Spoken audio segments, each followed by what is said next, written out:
সুপ্রিয় শিক্ষার্থীবৃন্দ, পাকশি আইডিয়াল কলেজের পক্ষ থেকে সবাইকে অনলাইন ক্লাসে স্বাগত। এটা যদি সমকোণী ত্রিভুজ হয়,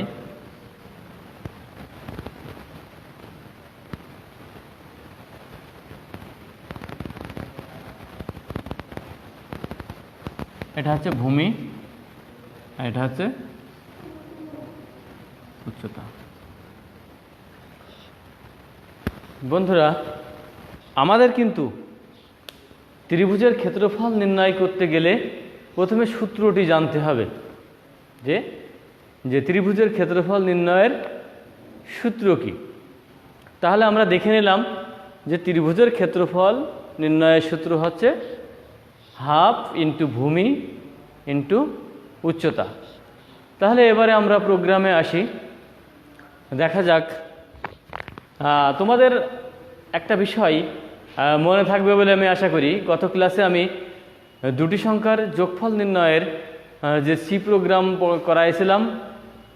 দেখো, তোমাদের সেই বিষয়গুলোর সাথে কিন্তু অনেক বিষয়গুলো মিল রয়ে গেছে এই প্রোগ্রামের। অর্থাৎ কিছু কিছু আবশ্যকীয় অংশ আছে যেগুলো প্রোগ্রামে লিখতেই হয়। তা সেগুলো আমি আসি। প্রথমে আমি হেডার ফাইলে লিখি hash include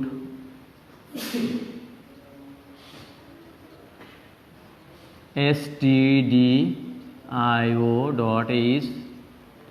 hash include conio.h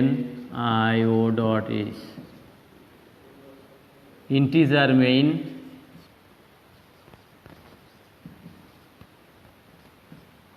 second bracket দিয়ে আমরা প্রোগ্রাম শুরু করলাম। তাহলে বন্ধুরা, আর একটা হচ্ছে ত্রিভুজের উচ্চতা, এর মান গ্রহণ করার জন্য বা ইনপুট করে রাখার জন্য একটা চলক নিতে হবে। তাহলে আমাদের দুইটা চলক নিতে হবে। তাহলে যে ভেরিয়েবল ডিক্লেয়ার আমরা করব, সেখানে আমরা কিন্তু মাথায় রাখবো যে আমাদের কি কি চলক লাগবে। আর একটা চলক আমাদের নিতে হবে, সেটা হচ্ছে যে এই ভূমি আর উচ্চতা, এটা সূত্রে সাহায্যে প্রয়োগ করে এর যে ক্ষেত্রফলটা বের হবে, সেই ক্ষেত্রফলটা কিন্তু আর একটা ভেরিয়েবলে স্টোর করতে হবে। সেক্ষেত্রে আমাদের তিনটা ভেরিয়েবল ডিক্লেয়ার করতে হবে প্রথমে। তা কী জাতীয় ভেরিয়েবল ডিক্লেয়ার করলে আমাদের ভালো হবে? আমরা জানি যে ইন্টিজার টাইপের ডিক্লেয়ার করলে শুধুমাত্র পূর্ণ সংখ্যার মান গ্রহণ করতে পারে, আর অন্য যে দশমিক বা ভগ্নাংশযুক্ত সংখ্যা যদি আমরা ডিক্লেয়ার করতে চাই, গ্রহণ করতে চাই, তাহলে কিন্তু আমাদের ফ্লোট টাইপ ডিক্লেয়ার করতে হবে। তো যেহেতু ত্রিভুজের ক্ষেত্রফল নির্ণয় করার সময় আমাদের হাফ বা 0.5 দিয়ে গুণ করতে হবে, সেক্ষেত্রে কিন্তু আমাদের ভগ্নাংশ আসার সম্ভাবনাই বেশি থাকে।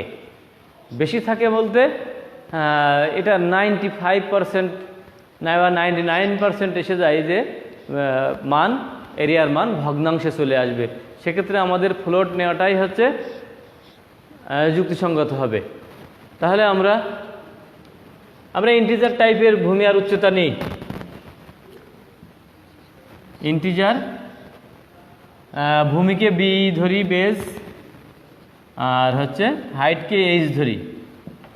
Integer B H. তাহলে একটা ভূমির মান গ্রহণ করার জন্য একটা গ্রহণ করা হলো বি আর এইচ, আর একটা নিলাম ক্ষেত্রফল নির্ণয়ের জন্য রাখার জন্য ফ্লোট এরিয়া। তিনটে ভেরিয়েবল আমরা রাখলাম। এরপরে কিন্তু আমাদের যে কাজ, সে কাজটি হবে কি করতে হবে? মান ইনপুট করতে হবে। তা কিবোর্ডের মাধ্যমে যদি আমরা ইনপুট করতে চাই, তাহলে আমরা কি করব? কিবোর্ডের মাধ্যমে যদি ইনপুট করতে চাই, তাহলে আমরা প্রিন্টএফ কোটেশন শুরু, ব্র্যাকেট শুরু, কোটেশন শুরু, value of B input value of B, আমরা বি এর মান গ্রহণ করব, অর্থাৎ বেজ, ভূমি অবলিক বেজ, উচ্চতা অবলিক এইচ, এটার মান আমরা গ্রহণ করব। তাহলে এটা কি হবে, আমাদের স্ক্যান এফ ফাংশন ব্যবহার করতে হয়। স্ক্যান এফ ফাংশন ব্যবহার করতে হয় কোথায়? ইনপুট, কিবোর্ডের মাধ্যমে ইনপুট করে ভেরিয়েবল রাখার জন্য। তাহলে স্ক্যান এফ কোটেশন শুরু %d, আমরা যেহেতু ইন্টিজার টাইপের ডিক্লেয়ার করেছি, কোটেশন শেষ কমা অ্যাম্পারস্যান্ড বি সেমিকোলন। এরপরের কাজ আমাদের কি হবে? এরপরে হচ্ছে প্রিন্ট এফ কোটেশন শুরু input value of H, value of H এর মান আমরা কিন্তু কি নিব সেটা আমাদের মনিটরে দেখার জন্য আমরা এই লাইনটা লিখলাম। এরপরে স্ক্যান এফ কোটেশন শুরু, এরাও আমাদের ইন্টিজার টাইপ ডিক্লেয়ার করা আছে, সেই কারণে আমরা ফরম্যাটে স্পেসিফায়ার %d দিলাম কমা অ্যাম্পারস্যান্ড এইচ, অর্থাৎ এইচ এর মান গ্রহণ করবে। এরপরে বন্ধুরা আমরা এই অংশে চলে যাই, এখান থেকে এই অংশে চলে যাই, তাহলে কিন্তু আমাদের এই বোর্ডের সংকলন হচ্ছে না, দেখা যাবে না নিচের দিকে আমরা যদি লিখি। সেক্ষেত্রে আমরা পরের ধাপে কি আসব? পরের ধাপে আমাদের কিন্তু ইনপুট নেওয়ার কাজ শেষ হয়ে গেছে, এরপরে প্রক্রিয়াকরণের কাজ করতে হবে। আমরা আগেই জানি যে আমরা বলেছিলাম যে ত্রিভুজের ক্ষেত্রফল নির্ণয়ের সূত্র হাফ ইন্টু ভূমি গুণ উচ্চতা। সমকোণী ত্রিভুজের ক্ষেত্রফল নির্ণয়ের সূত্র হচ্ছে হাফ ইন্টু ভূমি গুণ উচ্চতা। তাহলে আমরা কি লিখব? এরিয়া ইকুয়াল টু এখানে একটা বিষয় হচ্ছে, আমরা সি প্রোগ্রামিংয়ে যখন কাজ করব তখন কিন্তু ভগ্নাংশযুক্ত সংখ্যা আমরা ওখানে লিখতে পারবো না। এখানে হাফ হচ্ছে 2, যদি এভাবে লিখি তাহলে কিন্তু আমাদের সেই সূত্রই চলে আসছে। এর পরের কাজটা হচ্ছে প্রিন্ট এফ, অর্থাৎ ফলাফল প্রদর্শন করা। Print F area of triangle is %, কিসে দেখাবো আমরা? ট্রায়াঙ্গেল ইজ %,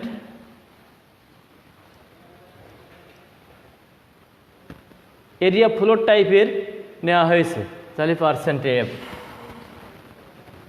কোটেশন শেপ কমা কোথায় স্টোর করবে? এরিয়ার ভিতরে।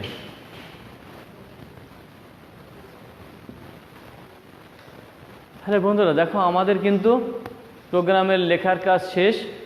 এরপরে আমরা গতানুগতিকভাবে যেগুলো লিখি প্রোগ্রামে, সেটা এবার লিখব হচ্ছে রিটার্ন 0 দিয়ে সেকেন্ড ব্র্যাকেট দিয়ে আমরা প্রোগ্রামটা শেষ করব। তাহলে এই সূত্রটা কি বলেছিলাম মনে আছে তো? b into H divided by 2 অথবা 0.5 ইন্টু b ইন্টু এইচ, যে কোনো একটা যদি আমরা সূত্র এখানে প্রয়োগ করি তাহলে কিন্তু আমাদের প্রোগ্রামটা এইভাবে লিখলে রান করবে। তো বন্ধুরা, আমাদের কিন্তু প্রোগ্রামের শেষ পর্যায়ে চলে এসেছে, আমরা অর্থাৎ শেষ করেছি।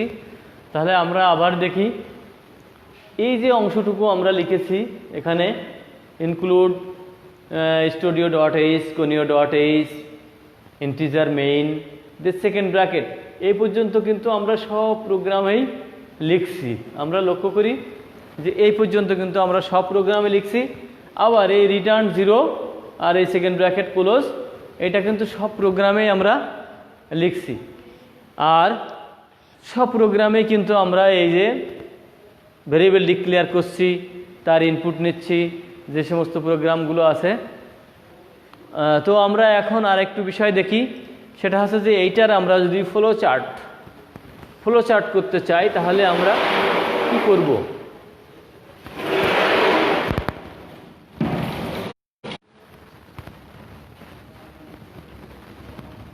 ফ্লো চার্ট, আমি পূর্বের ক্লাসে ফ্লো চার্ট ক্লাস নিয়েছিলাম ফ্লো চার্টের সম্পর্কে।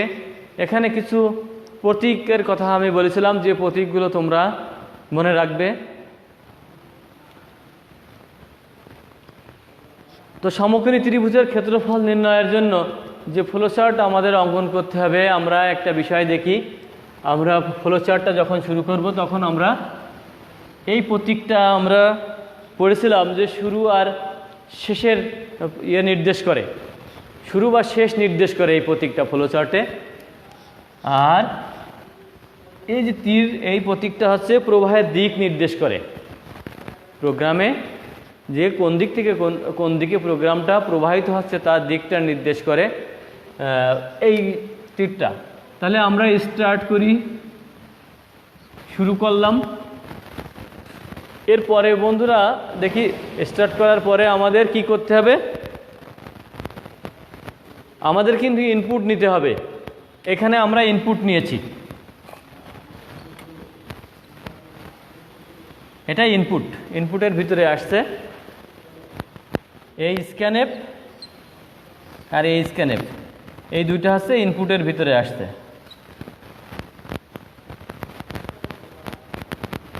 তাহলে ইনপুটের প্রতীক কি বন্ধুরা?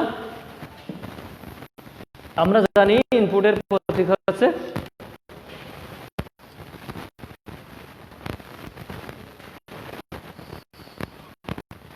এটা হচ্ছে ইনপুটের প্রতীক। তাহলে ইনপুট বি এইচ। তাহলে কি করলাম আমরা? ইনপুট গ্রহণ করলাম। এর পরের কাজ কি হয়ে গেল আমাদের? এর পরের কাজ দেখো বন্ধুরা, আমরা কিন্তু এখানে একটা প্রয়োগ দেখছি। মুখটা দেখা যাচ্ছে কিনা দেখো।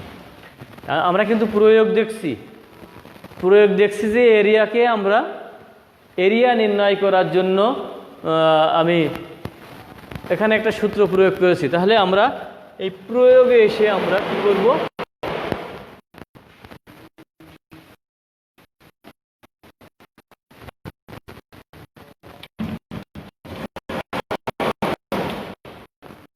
প্রয়োগে এসে আমরা প্রক্রিয়াকরণের প্রতীকটা আমরা এখানে দিব। প্রক্রিয়াকরণের প্রতীক আমরা জানি এটা হচ্ছে আয়তাকার ক্ষেত্রফল, এটা হচ্ছে প্রক্রিয়াকরণের প্রতীক। আমরা লিখব এরিয়া ইকুয়াল টু, কি করছি পরবর্তী ধাপে আমরা ফলাফলটা আমরা প্রদর্শন করব।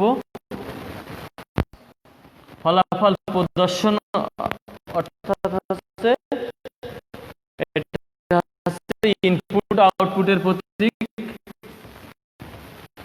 আমরা জানি ইনপুট আউটপুটের প্রতীক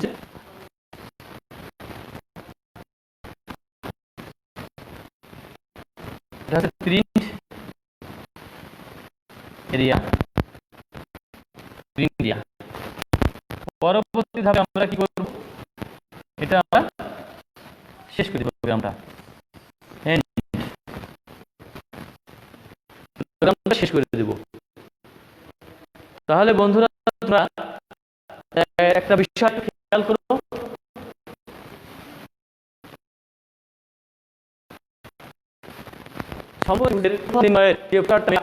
প্রোগ্রাম শুরু করেছি 1 নম্বর ধাপ। এটা দিয়ে আমি বর্ণনা চলে যাই অ্যালগরিদমে।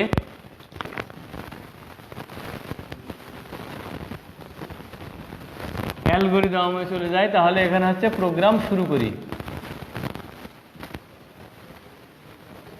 প্রোগ্রাম শুরু, এটা হচ্ছে কোন ধাপ? ধাপ 1। ধাপ 1 প্রোগ্রাম শুরু করি। ধাপ 2তে কি করি? ইনপুট নেই,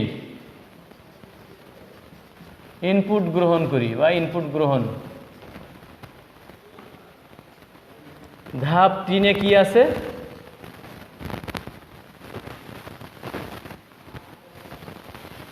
প্রক্রিয়াকরণ, অর্থাৎ ত্রিভুজের ক্ষেত্রফল নির্ণয়ের সূত্র ব্যবহার করি।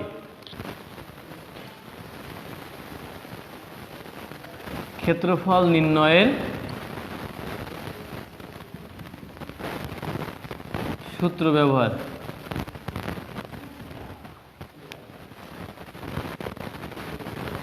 তাহলে কি হলো আমাদের? পরে আমাদের 4 নম্বর ধাপে চলে গেলাম। ধাপ 4 হচ্ছে সূত্র ব্যবহার করার পরে ক্ষেত্রফল প্রদর্শন করি। ক্ষেত্রফল প্রদর্শন, ক্ষেত্রফল প্রদর্শন করি বা ছাপাই। ধাপ 5-এ এসে আমরা কি করলাম?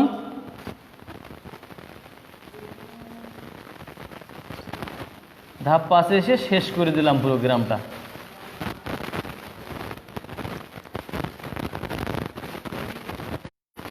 আমরা এটা কিন্তু চিত্রের মাধ্যমে উপস্থাপন করেছি। সমকোণী ত্রিভুজের ক্ষেত্রফল নির্ণয়ের যে সূত্রটা, সেটা আমরা চিত্রের মাধ্যমে উপস্থাপন করেছি। এটা হচ্ছে ফ্লো চার্ট। তাহলে ফ্লো চার্ট কি? যে প্রোগ্রামের গতিধারা যখন একটা চিত্রের মাধ্যমে উপস্থাপন করা হয় তাকে তখন ফ্লো চার্ট বলা হয়। আর কোনো প্রোগ্রামের ধারা বর্ণনাকে বলা হয় অ্যালগরিদম। এটা হচ্ছে পর্যায়ক্রমিকভাবে বর্ণনা করতে হবে, অর্থাৎ পর্যায়ক্রমিক ধারা বর্ণনাটাই হচ্ছে অ্যালগরিদম। তা আমি শেষ করার আগে তোমরা আবার একটু খেয়াল করো, যদিও আমাদের ফ্লো চার্ট, অ্যালগরিদম এবং সি প্রোগ্রাম একসাথে কিন্তু দেখা যাচ্ছে না, তো তোমরা দেখেছো নিশ্চয়। আর পরবর্তীতে তোমরা এগুলো ক্লাসগুলো বারবার রিভিউ করবে, যেহেতু আমাদের পেজে কিন্তু এই ক্লাসগুলো থাকে। তোমরা ক্লাসগুলো বারবার দেখবে। আর যদি কোনো সমস্যা তোমরা মনে করো তাহলে অবশ্যই আমার মোবাইলে কন্ট্যাক্ট করবে। আমি সব ধরনের সহযোগিতা দেওয়ার জন্য আমি প্রস্তুত আছি। আজকের মতো এখানে শেষ করছি বন্ধুরা। ভালো থাকবে, নিরাপদে থাকবে, নিজে এবং পরিবারকে নিরাপদে রাখবে, এই আশাবাদ ব্যক্ত করে আজকের মতো এখানে শেষ করছি। ধন্যবাদ সবাইকে।